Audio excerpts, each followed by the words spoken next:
talk about the Packers and the Buccaneers. So, watched that game, live, and then I went back and watched quite a bit of it after that, man. And there's a few things that I noticed. So, one of the first thing I noticed, man, like the Buccaneers, pretty much that whole game ran either cover one man, which is free safety or safety deep, and everybody's manned up on the receivers and the tight end and running back, or they ran a cover two man and they had two safeties deep, but man across the board. That's pretty much what they ran. There's one time I saw where on the backside they ran man and they ran zone on the front side. But for the most part, they ran man. They challenged those receivers at the line of scrimmage. They were real handsy for that whole game. The interception that Aaron Rodgers threw to, I think it's Sean Murphy Bunting. They showed in the replay, man. He grabbed the guy's jersey and it slowed him down just enough, and Rodgers threw it. And I kind of suspect Rodgers probably thought they were going to get like a holding call for that, or a pass interference call. But they didn't call it. He got the interception. That was key. But I really want to talk about that man coverage. When you have the Packers were considered number one offense in the NFL because of their red zone efficiency, right? They had the best efficiency. I don't have the percentages right in front of me about how proficient they were in the red zone, but they were the most proficient offense. And Aaron Rodgers led the league in touchdown passes. I think he had 48, or I think it was 48 touchdown passes in the regular season. And so, what I noticed, they challenged those receivers all day long, and the receivers had trouble separating. So what would happen is if they ran cover two, they would cheat the safety over to Devontae Adams, and then they just man everybody else. And with the exception of that deep pass to Marquez Valdez-Scantling and a few underneath passes to him and Lazard, for the most part, man, those guys struggled to really create significant separation throughout the game. And so,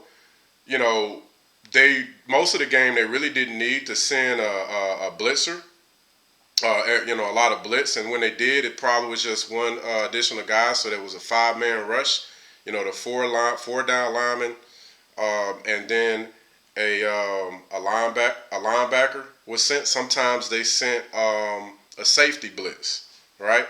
And so what would happen is because they weren't creating a separation, Rodgers had to try to buy time sometimes to get out the pocket to see if he can buy time for his receivers to kind of get open.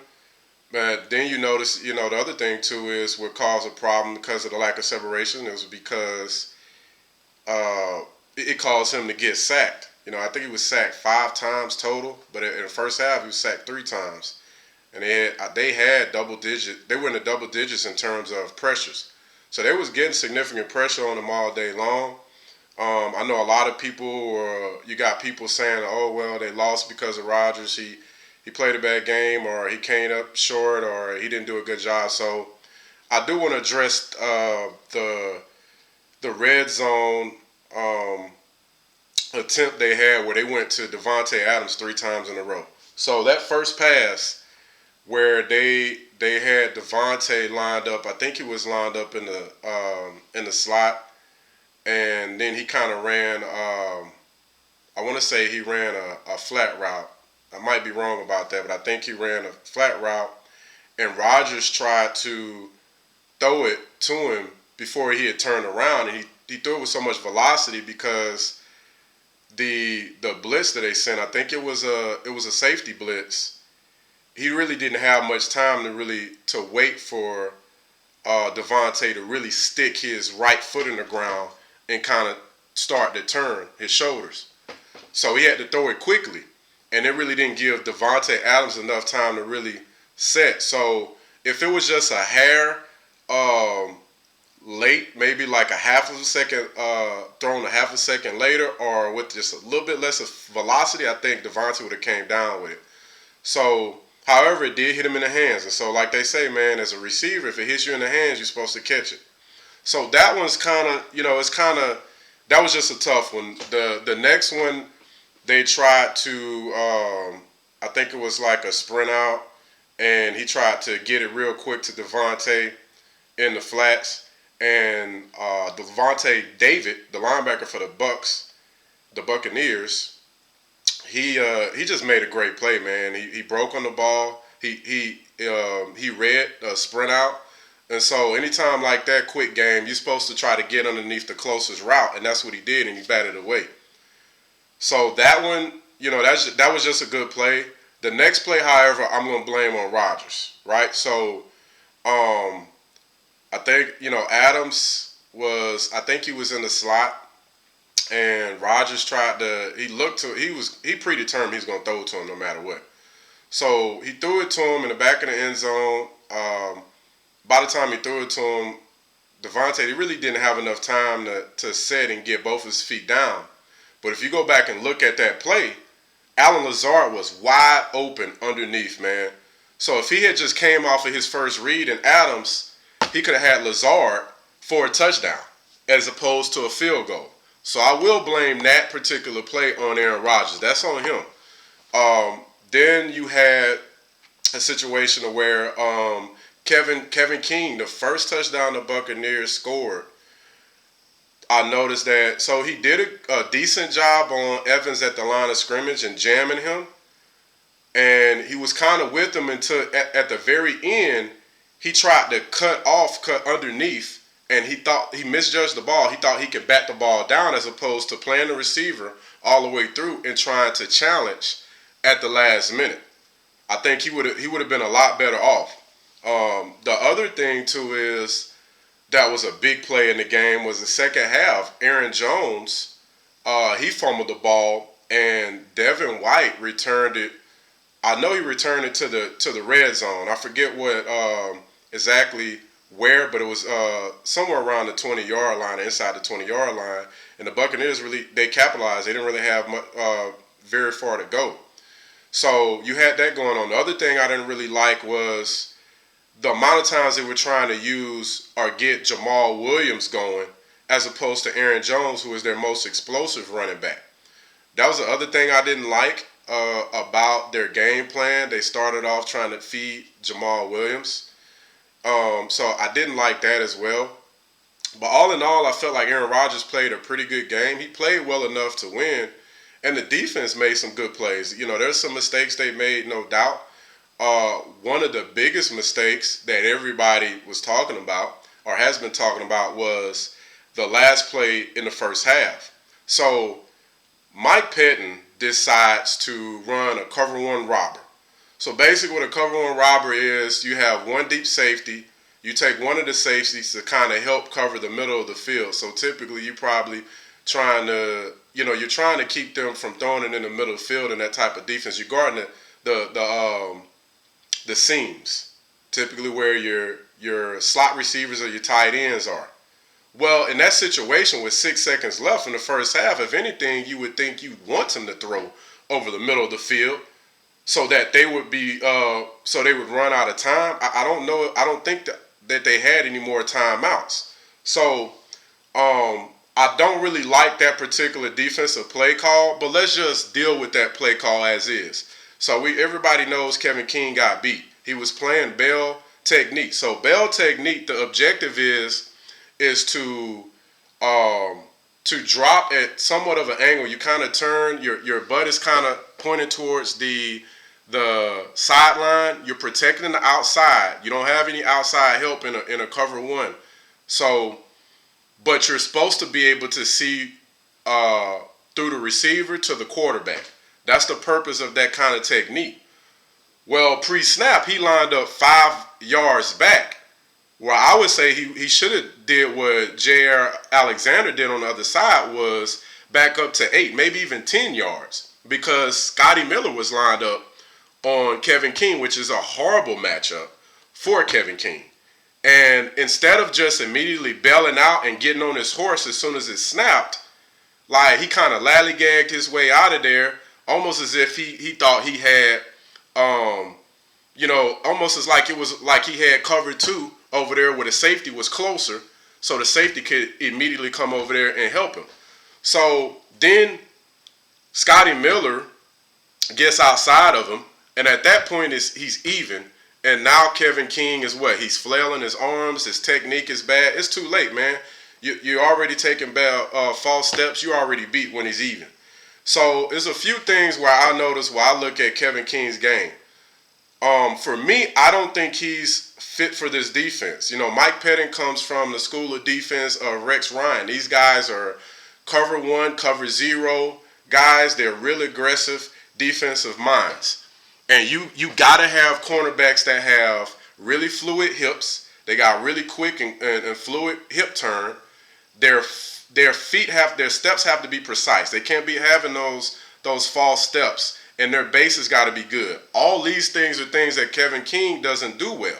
What I notice as soon as somebody gives him like a pat, a 1-2 or a 1-2-3 with their feet, a left, right, left, or a left, right, the first thing he does is open up his base. So now you've already taken false steps.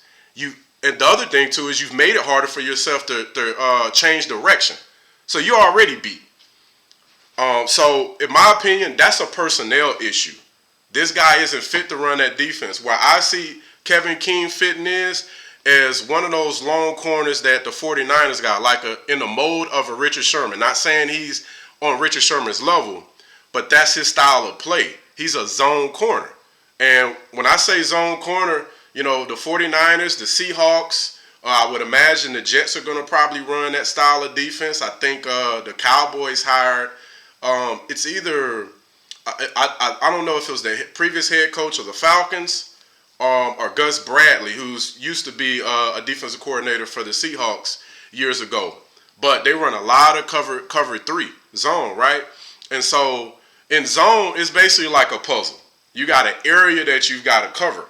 And so for someone like Kevin King, in that style of defense where they run, you can immediately turn, run a bail, but then you have the ability to see through the receiver to the quarterback, and all you got to do is break, right? Now, eventually, all zone would turn into man, but it's only man to the nearest guy, the guy that's within your zone or your proximity. You don't travel with somebody all the way across the field, if they run like a crossing route or something like that. So that's why I see him fitting better in a defensive scheme like that. But honestly, he's not very fluid. He doesn't have a good precise feet. He takes so many false steps. He widens his base too much, and he's really not that fast. When I watch him, honestly, I don't think he's faster than like a high 4.5, 4.6, so he don't even have makeup speed. So that's the thing that Tampa Bay noticed, right? Like the other thing too is he played right corner the whole game, and that leads me to believe that he probably doesn't have the ability to go to the left side. So what does Tampa Bay do? They move receivers around, guys that he can't guard. His best matchup, even though I don't think he can really shut down or do a great job on Mike Evans, but his best matchup is against Mike Evans. Why? Because Mike Evans isn't going to route you up. Mike Evans isn't going to out-quick you. He's not going to shake you. Mike Evans is going to box you out. He's going to jump ball you, out-jump you. Those things I feel like Kevin King is a better matchup for. So if they had been moving him around, you could have kept him on Mike Evans all game long.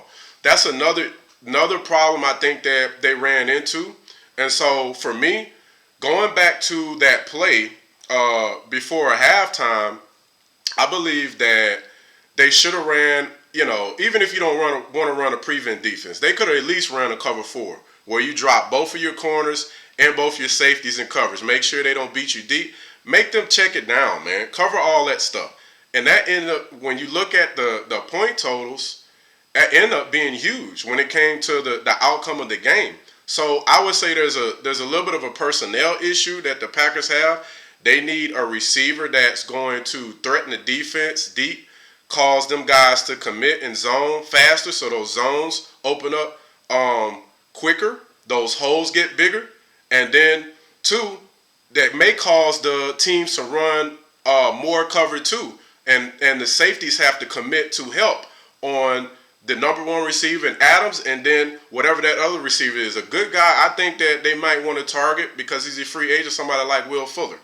I think Will Fuller would probably be a good addition to this offense. Add a little bit more speed and dynamic, to the offense. So that's what I would say. Some of the issues they have, I think, is a combination of coaching, understanding situational football.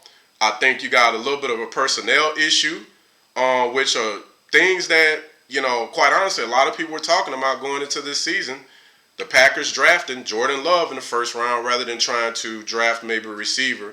As deep as this receiver class was, they could have got a receiver. Could you imagine if they had Jordan Jefferson or even somebody like Chase Claypool, right?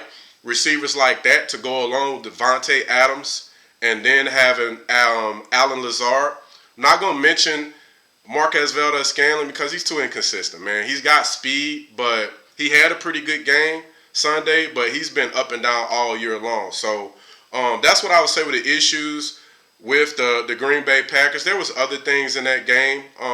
They still had opportunities to win, but I'm not going to really spend any more time on that because there's so many things to get into with football, man. And the crazy part about it is even though Aaron Rodgers is probably going to win the MVP, there's talk that he may end up becoming a free agent. Or he might not be with Green Bay, or people within management may not be on the same accord with bringing him back. It seems like the coaches want him, right? The players want him, the coaches want him, but everybody in that building in the front office may not want to bring him back. So it's going to be interesting to see. There's a lot of guys. Adam Schefter mentioned that this is going to be the biggest overhaul or quarterback movement we've ever seen in the NFL. And so there's a couple of guys I want to talk about in terms of free agency.